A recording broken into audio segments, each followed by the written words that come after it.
तो आज का हमारा पहला क्वेश्चन है, भारत के पश्चिमी तटीय मैदान के दक्षिणी विस्तार को क्या कहा जाता है। तो भारत के पश्चिमी तटीय मैदान के दक्षिणी विस्तार को मालाबार तट कहा जाता है। प्रश्न संख्या 2, शुक्र के वायुमंडल में मौजूद अम्ल डैश है। हमें बताना है कि शुक्र ग्रह के वायुमंडल में कौन सा अम्ल मौजूद है। तो शुक्र के वायुमंडल में मौजूद अम्ल जो है वो है H2SO4 यानी कि सल्फ्यूरिक अम्ल। प्रश्न संख्या 3, निम्नलिखित में से कौन सा राज्य या केंद्र शासित प्रदेश अफगानिस्तान के साथ सीमा साझा करता है। हमें बताना है कि कौन सा केंद्र शासित प्रदेश या राज्य अफगानिस्तान के साथ सीमा साझा करता है। तो इसका आंसर होगा option number C, Ladakh. Ladakh जो है वो अफगानिस्तान के साथ सीमा साझा करती है।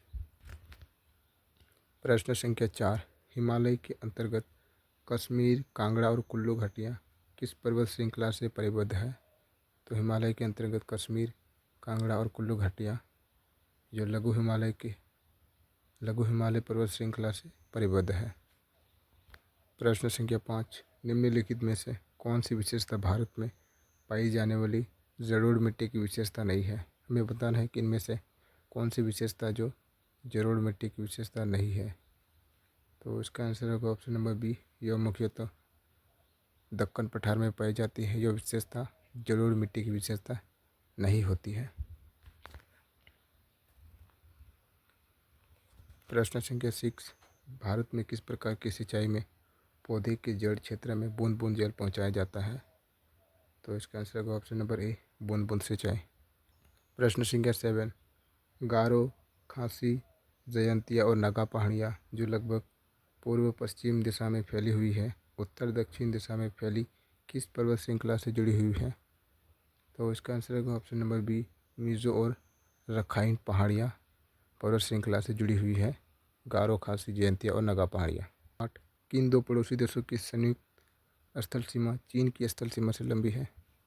हमें बताना है कि इनमें से कौन सी दो पड़ोसी देशों की जो संयुक्त स्थल सीमा है वो चीन की स्थल सीमा से लंबी है। तो बांग्लादेश और पाकिस्तान की स्थल सीमा चीन की स्थल सीमा से लंबी है। प्रश्न संख्या 9, निम्नलिखित में से क्या अंडमान और निकोबार द्वीप को पृथक करता है। हमें बताना है कि इनमें से कौन सा चैनल अंडमान और निकोबार द्वीप समूह को अलग करता है। तो हमारा आंसर है option number B, 10 degree channel Andaman और निकोबार द्वीप समूह को अलग करता है। प्रश्न संख्या 10, पश्चिमी तटीय मैदान का निम्नलिखित में से कौन सा मुंबई और गोवा के बीच स्थित है। तो इसका होगा answer option number A, Konkan तट पश्चिमी तटीय मैदान का मुंबई और गोवा के बीच स्थित है। प्रश्न संख्या 11, निम्नलिखित में से कौन सी नदी प्रायद्वीपीय नदी नहीं है। हमें बताना है कि इनमें से कौन सी नदी जो प्रायद्वीपीय नदी नहीं है। तो ताप्ती नदी जो है वह प्रायद्वीपीय नदी नहीं है। प्रश्न संख्या 12, निम्नलिखित में से कौन सा शब्द सहायक नदी की सही परिभाषा है। ऑप्शन नंबर ए, एक नदी जो एक वृहद नदी में जाकर मिलती है। या ऑप्शन नंबर बी, नदी के मुहाने पर स्थित एक झील। या ऑप्शन नंबर सी, नदी के पानी के साथ मिश्रित होने वाले खारे पानी का एक निकाय। या ऑप्शन नंबर डी, एक नदी दूसरी नदी से अलग होकर शाखाओं में बढ़ जाती है। तो सहायक नदी की सही परिभाषा है ऑप्शन नंबर ए, एक नदी जो एक वृहद नदी में जाकर मिलती है। प्रश्न संख्या 13, श्रीलंका के साथ किस द्वीप देश की पहचान हिंद महासागर में भारत के दक्षिणी पड़ोसी के रूप में की गई है। तो इसका आंसर होगा ऑप्शन नंबर बी, मालदीव। प्रश्न संख्या 14, 2011 की जनगणना के अनुसार निम्नलिखित में से किस राज्य का जनसंख्या घनत्व न्यूनतम है। तो अरुणाचल प्रदेश का जनसंख्या घनत्व न्यूनतम है।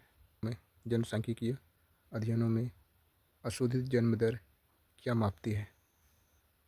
तो जनसांख्यिकीय अध्ययनों में अशोधित जन्म दर प्रति वर्ष प्रति हजार जीवित जन्मों की संख्या मापती है। प्रश्न संख्या 16, भारत में दक्षिणी पश्चिमी मानसून ऋतु की अवधि क्या है। तो भारत में दक्षिणी पश्चिमी मानसून ऋतु की अवधि जून से दिसंबर होती है। हमारा अगला प्रश्न है 17 नंबर, निम्नलिखित में से कौन सी प्रक्रिया या प्रक्रियाएं मुख्य रूप से हिमालय जैसी वलित पर्वतों के निर्माण के लिए उत्तरदायी है। तो इसका आंसर होगा ऑप्शन नंबर सी, प्लेटों की टक्कर। प्रश्न संख्या 18, भारत में निम्नलिखित में से किस द्वीप समूह में बैरन द्वीप पर सक्रिय ज्वालामुखी होने का पता चला है। तो इसका आंसर होगा अंडमान और निकोबार द्वीप। में बैरन द्वीप पर सक्रिय ज्वालामुखी होने का पता चला है।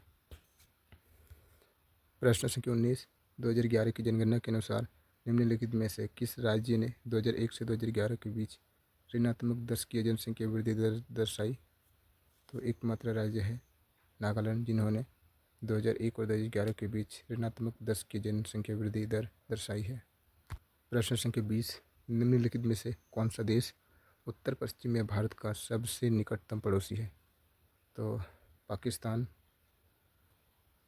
प्रश्न संख्या 21, भारत में कपास की खेती के लिए किस प्रकार की मृदा सबसे उपयुक्त है? तो भारत में कपास की खेती के लिए काली मिट्टी सबसे उपयुक्त मानी जाती है। प्रश्न संख्या 22, भारत में चाय की कृषि मुख्य रूप से निम्नलिखित में से किस क्षेत्र में संकेंद्रित है? तो भारत में चाय की कृषि उत्तर पूर्वी पहाड़िया में मुख्य रूप से संकेंद्रित है। संख्या 23, निम्नलिखित में से कौन सी क्रमशः असम और कर्नाटक में उगाई जाने वाली बागान फसलें हैं? तो वो है चाय और कॉफ़ी। प्रश्न संख्या 24, निम्नलिखित में से किस उपकरण का उपयोग भूकंप की तीव्रता मापने के लिए किया जाता है? तो भूकंप की तीव्रता मापने के लिए सिस्मोग्राफ का उपयोग किया जाता है। तो आज का हमारा अंतिम क्वेश्चन 25 नंबर, भारत में किस प्रकार के वन अपने वर्ष भर हरित बितान के लिए जाने जाते हैं, क्योंकि यह पत्तियों के मुरझाने की कोई निश्चित अवधि नहीं होती है? तो इसका आंसर होगा ऑप्शन नंबर सी, उष्णकटिबंधीय सदाबहार वन।